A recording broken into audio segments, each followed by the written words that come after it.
Assalamu alaikum and hi viewers, this is Sajjad Hussain and you are watching my YouTube channel. Welcome to this next video. Viewers, in today's video we are going to discuss a mock epic poem by Alexander Pope, and this video is going to be very interesting because we would deal with three important aspects of the poem. First, I would give you background information about the poet and the age. Then we would proceed on to discuss the Rape of the Lock as a mock epic, and I would also tell you that it is based on a real life incident, and by the end we would discuss the summary of the poem in detail. So stay tuned. The Rape of the Lock is a mock epic and it is written by Alexander Pope. Alexander Pope belongs to an era that is called Augustan age or neoclassical age in English literature, and it is also called pseudo classical age sometimes. And satire seems to be the most important feature of this age. So sometimes it is also said to be the age of satire, and sometimes because of Alexander Pope being the most prominent literary person or literary figure of this age is said to be the age of Pope. So this is how the nomenclature of the age is attributed to. As far as the poem is concerned, it is called a mock epic. But before this, I must mention that Alexander Pope was born in 1688 and he lived up to 1744. This is his lifespan. Mock epic is a form of poem in which epic traditions and conventions are burlesqued, which means that epic conventions and epic traditions are presented at a trivial level, at a smaller level, and we can say that in a mock epic, all epic conventions and all epic traditions are metamorphosed. We have already studied what is an epic while discussing Paradise Lost by John Milton. So, mock epic is a parody of an epic poem. It is an imitation of an epic poem, but the two poems are highly different. In an epic poem, the theme is serious, it is grand, but in a mock epic, theme is trivial, theme is ordinary, theme is petty, as we see in this poem. The title is The Rape of the Lock, which means how lock, a tuft of hair or a tress or a cluster of hair, is cut and trimmed. So this is how the entire poem revolves around the trimming of a lock, and this is what constitutes the theme of the poem. Therefore, theme is trivial, theme is ordinary, and this is in contrast to an epic poem in which theme is grand and it is quite serious. As far as characters are concerned, we have already studied that in an epic, characters are noble, they are dignified, they are exalted, they have heroic proportions and heroic dimensions. But in a mock epic, characters are caricatured, characters are cartoon like figures, characters are presented just as dummies. They do not seem to be people of flesh and blood, and as far as the action is concerned, there is also a huge difference. In an epic, action is of sublime nature, it is of an exalted nature, it is of an extraordinary nature. There are wars and battles, and heroic deeds are there, and victories of the heroes are sung, and these are cherished and these are celebrated in an epic poem. On the other hand, in this poem, which is a mock epic, action is quite ordinary, it is quite petty, it is quite trivial. The action revolves around the trimming off or the cutting off a lock of a lady by Lord Baron. So, this is what makes this poem a mock epic. It follows the epic conventions, but at a trivial level, but at a miniature level, but at a smaller level. And supernatural machinery, which is one of the important features of an epic poem, is also there in this mock epic. But this supernatural machinery is of trivial nature, and it has nothing to do with reality. In fact, the supernatural elements that are there in the poem are invented, and these are the result of Pope's fertile imagination, and nowhere else we find these supernatural elements. I hope the idea of a mock epic is clear. Now, the next important idea that we have to discuss is the fact that the poem is based on a real life story. There was a lady by the name Arabella Fermor, and she had beautiful hair, she had beautiful locks of hair, and Lord Peter was a great admirer of these locks, and he clipped one of the locks of Lady Arabella Fermor. As a result, there was a huge antagonism and there was a huge enmity that engendered, that developed between the two families, and there was a lot of hostility between them. Carlyle was a friend, he was a common friend of these two families, and he was also a friend of Pope. He requested Pope to write a poem on this incident, on this event, so that it can be laughed away. And this is what Pope did on the request of his friend Carlyle.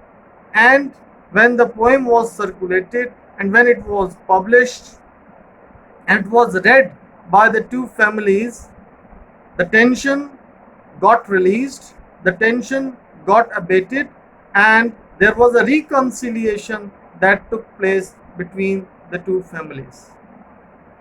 Important aspects of the poem are character of Belinda, who is the central character, and character of Lord Baron. Lord Peter in real life is Lord Baron in the poem. Lady Arabella Fermor in real life is Belinda in the poem. So these two characters are important. At the same time, we also get to know important details regarding aristocratic men and women of the 18th century English society. So this is also an important aspect of the poem. Satire, and how the ladies and gallants are satirized and mocked at because of their absurdities, is also a very relevant part of the discussion, and there is every possibility that a question on it can be asked in the examination. We have already discussed that the poem is a mock epic, It is also an important and relevant part, and the question can be in the exams that the Rape of the Lock is a poem that has retained its popularity to this very day. What are the reasons? So you have to account for, and you have to give details of all those factors and all those reasons that contribute to the popularity of the poem. Now, moving on to the next important point, and this is the summary of the poem, and this is the story of the poem. In fact, it is the story of Belinda, and it is the story of the loss of her favorite lock. The poem is divided. Before this, I must tell you that the poem is divided into five parts, into five cantos, and these cantos are equivalent to five acts that we have in a drama. And the poem is written in the form of heroic couplets. We have already discussed in the previous videos what a heroic couplet is: when the last words of two lines rhyme with each other, when the sounds of the last two words, when the sounds of the last words of two lines are the same, it is called a heroic couplet. This is what I have been telling my viewers. In order to follow this video, it's better that you should go through the previous videos as well, so that there is a continuity and there is more clarity in your understanding. Now, as far as the summary of the poem is concerned, we find out that the poem opens like an epic poem, and there is invocation to muse, and the statement of theme is in the opening lines, and the action starts. When the action starts, Ariel, who is a supernatural spirit and who is a spirit of air, whispers in the ears of Belinda, who is enjoying a sweet slumber, a deep sleep. The whisper is that she is going to face a tragedy that particular day before the sun sets. This is a warning that is given to Belinda in her morning dream, and the exact nature of the tragedy is not revealed. The place of the execution of that tragedy is not unfolded to Belinda.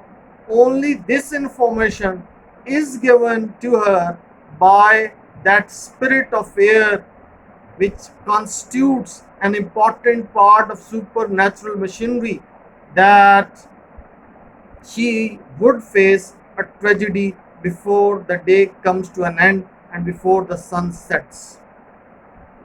Belinda, who is a representative of aristocratic, fashionable society, and who is a representative of aristocratic women of the 18th century England, is a late riser, and she gets up late at 12. The moment she gets up, she casts her eyes on the love letter or the billet doux. Billet doux is a French word for love letter.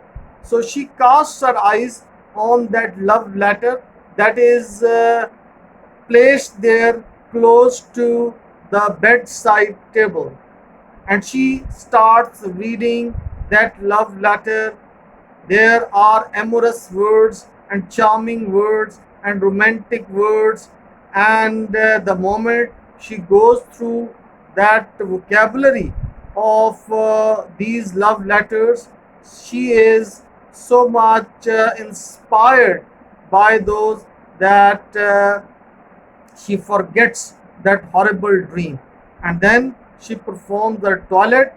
Betty, who is her chambermaid, helps her in ornamenting herself, in decking herself, in beautifying herself, and there are elaborate details how she beautifies herself, and after this ritual comes to an end, she goes to the Hampton Court and she voyages on the bosom of on the heart of river Thames and reaches the Hampton Court. And Hampton Court is a place of merriment, is a place of enjoyment, is a place of entertainment and recreation, and young men and women, gallants and bellies gather there, and they spend their time in some frivolous activities. For example, they play cards there, they flirt with one another, they ogle and stare at one another, they take coffee and they smoke there. So, all these activities are performed there by these gallants and bellies. We find out that Belinda invites two adventurous knights to play a game of cards with her, and she defeats both these young men. And after she succeeds in that contest, she is full of joy and she utters and she gives out shrieks and cries of exultation and jubilation. Lord Baron, who is a great admirer of the locks of Belinda and who wants to clip one of these two locks, worships all heavenly powers that he must succeed in this difficult enterprise, and he is all set and he is all ready to clip one of the two locks. And when Belinda is sipping through her coffee and when she is taking sips of coffee, Lord Peter clips her lock. The moment Belinda comes to know that her lock has been trimmed, she utters cries of anguish, cries of pain, and according to the poet, the cries of Belinda rend the skies, cleft the skies, break the skies. And then there is a fight, which is a mock fight because it is not a serious fight between the companions of Lord Peter, Lord Baron, and companions of Belinda. And during this fight, the lock is lost. The lock is not seen anymore. And by the end, the poet consoles Belinda that her lock has drifted to the sky.